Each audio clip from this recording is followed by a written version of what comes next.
Assalamualaikum warahmatullahi wabarakatuh. Saya Nadia Rahmah. Di sini akan menjelaskan pembahasan template vignette yang berjudul glukosa urin. Baik, sebelum kita mulai pembahasannya, alangkah baiknya kita berdoa sebelum belajar terlebih dahulu. Berdoa mulai. Berdoa selesai. Soal yang pertama. Seorang perempuan G1P0A0 umur 27 tahun dengan usia kehamilan 25 minggu datang ke puskesmas ingin melakukan pemeriksaan antenatal care dengan keluhan, cepat haus, dan merasa dehidrasi. Buang air kecil pun sering dan ibu mempunyai riwayat diabetes. Pertanyaannya, apakah pemeriksaan penunjang yang harus dilakukan pada pasien tersebut? Pilihan jawabannya yaitu A. Urin reduksi, B. Protein urin, C. Hemoglobin, D. Albumin urin, dan E. Kreatinin. Dan jawaban yang tepat adalah A. Urin reduksi. Mengapa urin reduksi? Mari kita bahas. Dari keluhan yang dirasakan oleh pasien bisa dilihat dalam teori bahwa keluhan yang dirasakan oleh pasien merupakan tanda gejala diabetes gestasional, yaitu sering merasa lapar, sering merasa haus, dan sering buang air kecil. Maka pemeriksaan penunjang yang harus dilakukan oleh pasien yaitu tes urin reduksi. Fungsinya untuk mengetahui apakah terdapat gula di dalam urin ibu. Kemudian, ibu pun mengatakan bahwa memiliki riwayat diabetes. Maka, pemeriksaan glukosa urin ini telah didesain untuk mengidentifikasi ibu hamil yang memiliki tingkat gula darah yang tinggi. Kemudian, mari kita bahas template-nya. Tinjauan pertama.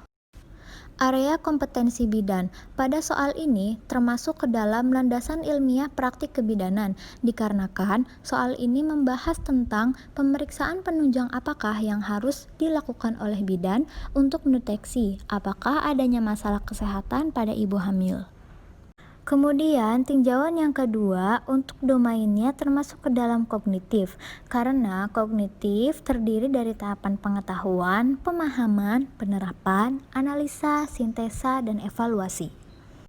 Dan soal ini termasuk ke dalam analisa. Untuk tinjauan ketiga, siklus kesehatan reproduksi perempuan dalam konteks keluarga pada soal ini yaitu ibu hamil, di mana ibu hamil datang ke puskesmas untuk melakukan pemeriksaan antenatal care.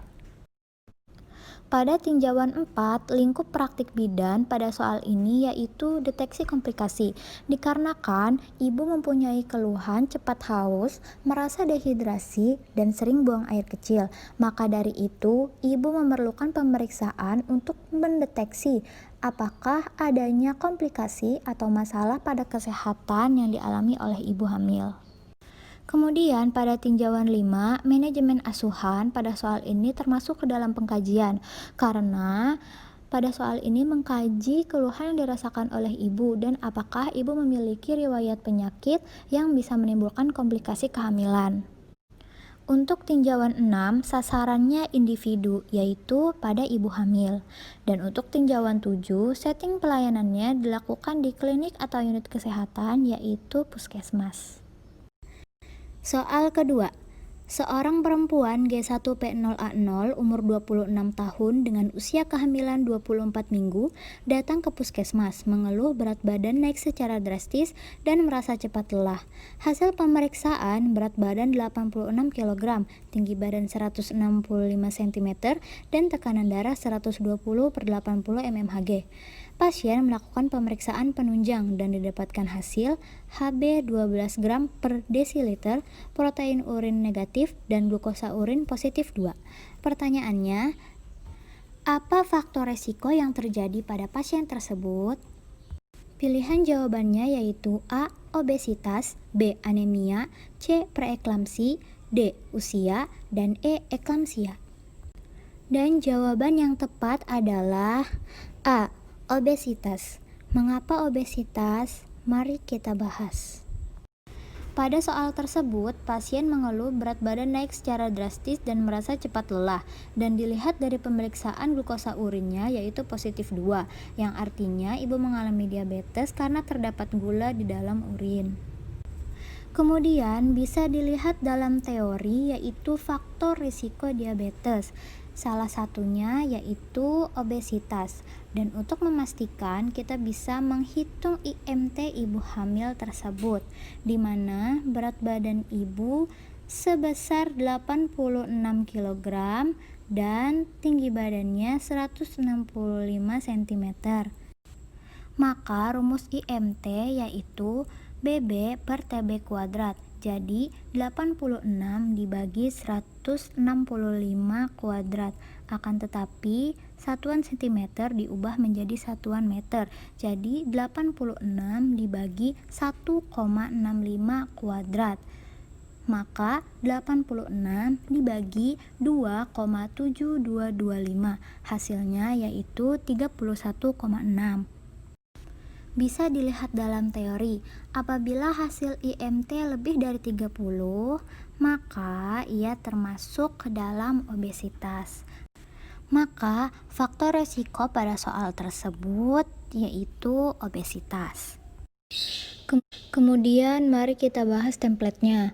Untuk tinjauan pertama, area kompetensi bidan pada soal ini termasuk ke dalam landasan ilmiah praktik kebidanan, dikarenakan soal ini membahas tentang faktor risiko apa yang terjadi apabila ibu mengalami diabetes. Untuk tinjauan kedua, domainnya termasuk ke dalam kognitif karena dilandasi dengan pengetahuan dan pemahaman. Dan untuk tinjauan tiganya, siklus kesehatan reproduksi perempuan dalam konteks keluarga yaitu ibu hamil. Karena dalam soal ini, ibu hamil mengeluh berat badan drastis dan datang ke puskesmas untuk memeriksakan apa yang terjadi pada keadaannya. Tinjauan 4, lingkup praktik bidan yaitu deteksi komplikasi, karena dilihat dari faktor risiko ibu apakah akan terjadi komplikasi kehamilan. Dan untuk tinjauan 5-nya, manajemen asuhannya termasuk ke dalam pengkajian, karena untuk memastikan apakah ada faktor risiko yang menyebabkan sehingga ibu mengalami diabetes. Untuk tinjauan 6, sasarannya individu yaitu ibu hamil, dan untuk tinjauan 7, setting pelayanannya di klinik atau unit kesehatan yaitu puskesmas. Soal ketiga. Seorang perempuan G2P1A0 umur 29 tahun dengan usia kehamilan 26 minggu datang ke puskesmas untuk melakukan pemeriksaan ANC. Pasien mengeluh belakangan ini sering merasa lapar dan haus. Hasil pemeriksaan berat badan 65 kg, tekanan darah 120/80 mmHg, DJJ 132 kali per menit. Hasil pemeriksaan lab yaitu Hb 12 gram per desiliter, protein urin negatif, dan glukosa urin positif 1. Pertanyaannya, apa konseling yang tepat yang harus diberikan pada pasien tersebut?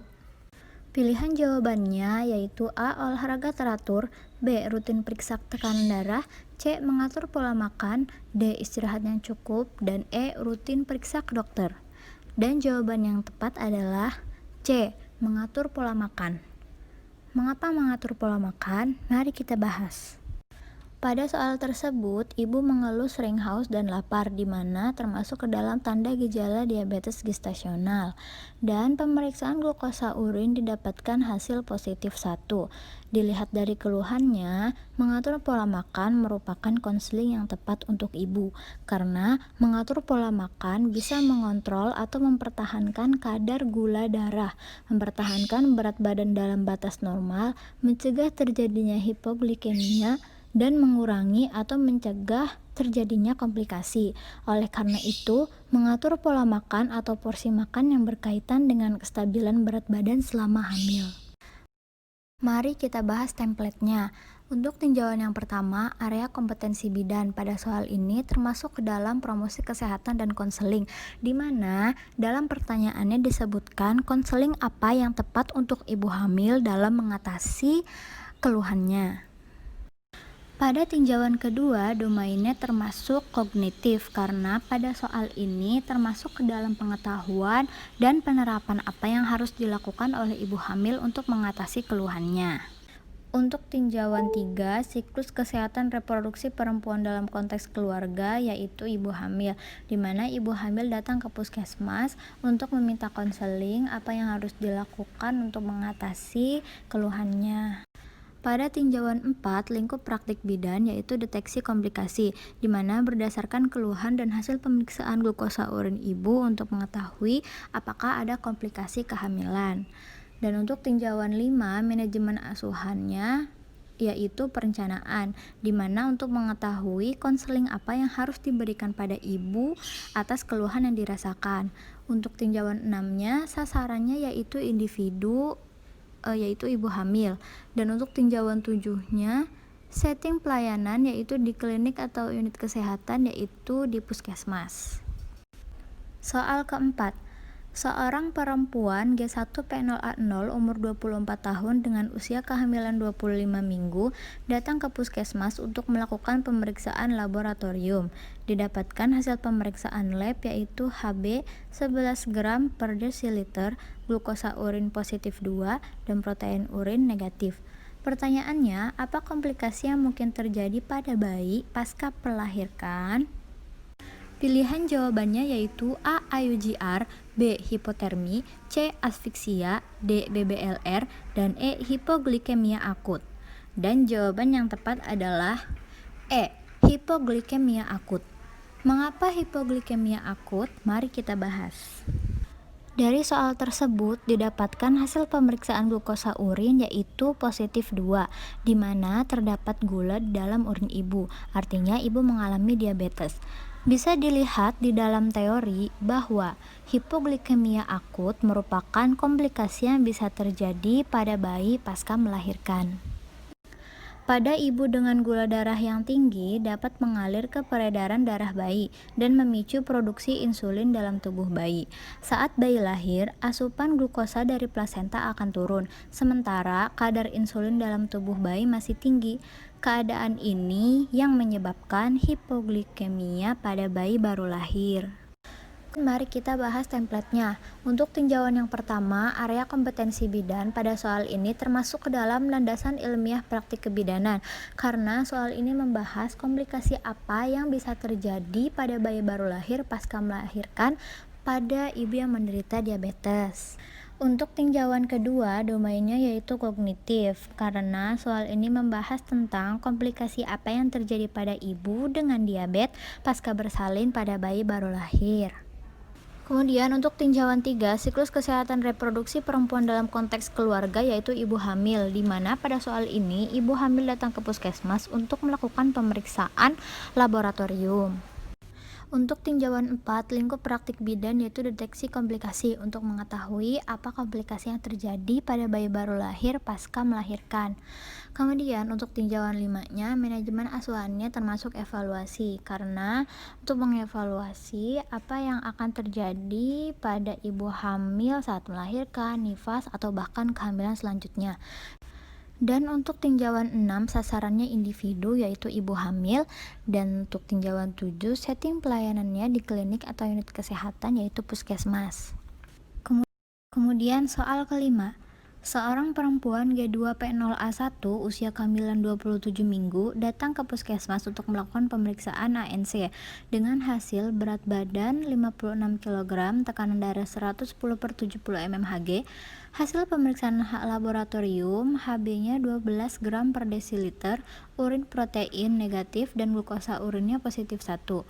Ibu mengatakan memiliki riwayat diabetes sebelumnya. Pertanyaannya, apa faktor yang menyebabkan ibu terdapat glukosa pada urin?